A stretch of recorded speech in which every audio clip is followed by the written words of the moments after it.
Mike Gallagher. You did it. We hit 300 kids. Very exciting.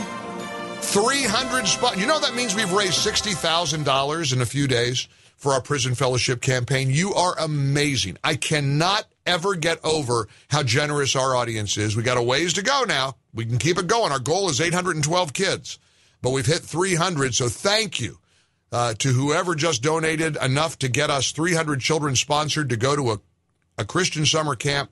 These kids are going to see the Word of God. These kids are going to be exposed to the goodness of people. These are children of prisoners. You're going to change these kids' lives. I've been thinking a lot about this awful, awful case out of Dallas, this 18-year-old who's charged with murdering a little 4-year-old boy. Think about how you might take a child who is headed for a life of crime and evil and despair, and maybe you'll turn that kid away from that by letting them hear the Word of God, because with God, all things are possible. I get nervous every time we have this prison fellowship campaign because it's a big number.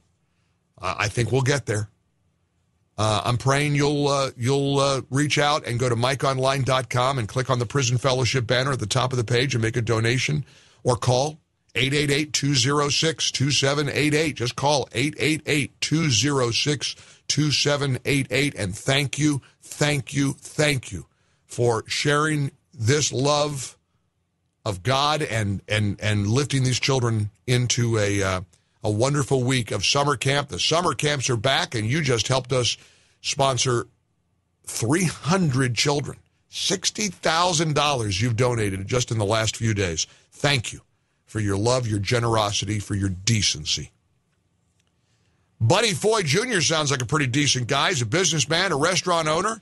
Had a chance to talk to him earlier in the week about what it means to have a restaurant in New York that has to, be put on hold, and that's why he went to Florida. Here's Buddy Foy Jr., previously starred on the Food Network TV show Summer Rush. Restaurants in Florida have been relatively unscathed for the most part. In New York, it's been a vast wasteland. It's been a disaster. Bubbles in the sidewalk, streets being closed, people out in the winter freezing their butts off trying to eat. What has motivated the political leaders, the mayors, the governor? What do you think is driving this insanity? Mike, at first I thought it was fear, right? We all behave differently when we're in a fear situation we're unfamiliar with. And I thought New York was just shocked, right? I thought the leadership was just shocked. Right. And cold weather, not being as much outdoors, etc. I got to tell you, I really don't know how to answer that question. I really don't. I cannot understand. We served 45,000 customers this summer in New York. Not a single case of COVID got traced back to us. Not a single customer, not a single employee when they went back to college and had to get tested had COVID. That's 45,000 consumer touch points. Why wasn't there a conversation about that? Why just shut us down?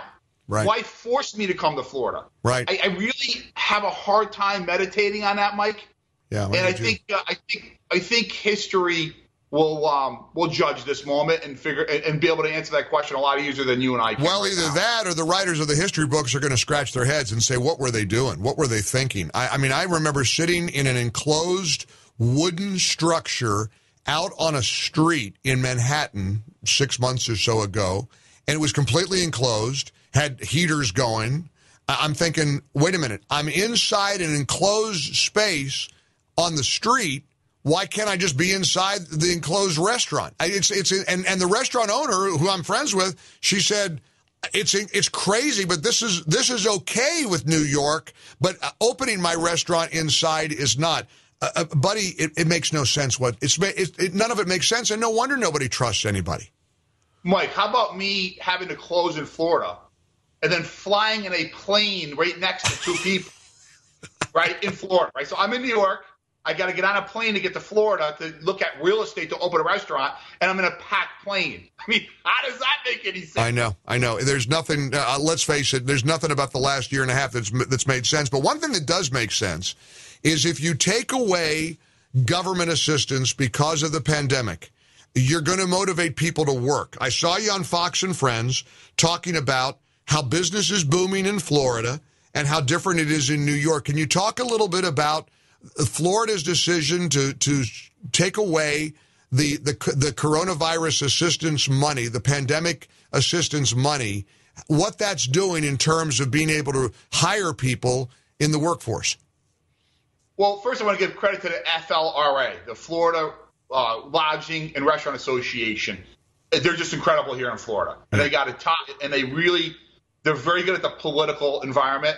And they put out a message. They wanted all of us restaurant owners to start talking and getting on TV as much as we could, locally or nationally. Fortunately, I got on nationally. And it was to push, hey, Governor, we need your help. We're all for unemployment. It's necessary and it's necessary. Business is booming. Our issue is not seating anymore. It's now staff. So please remove the waiver. All we were asking DeSantis to do is remove the waiver that requires somebody to go look for a job. In order to collect unemployment, you had to prove you're looking for a job. Right. There was a waiver put on that, obviously, all over the country.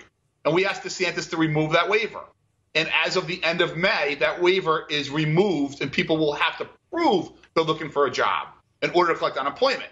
And I got to tell you, our applications, when that announcement came out, we had more applications in 5 days than we did in 5 months in business down here. Whoa. Once he made that announcement.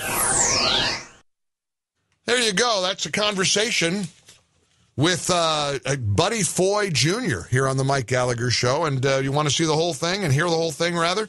Go to our podcast. Go to MikeOnline.com and click on the Mike Gallagher Backstage Pass. You can hear great one-on-one chats that we've had with people like economist Stephen Moore, Newt Gingrich, Dana Perino, whole bunch of great chats that we're doing on the Mike Gallagher Backstage Pass, and you can check it all out for yourself. Go to MikeOnline.com, download our podcasts.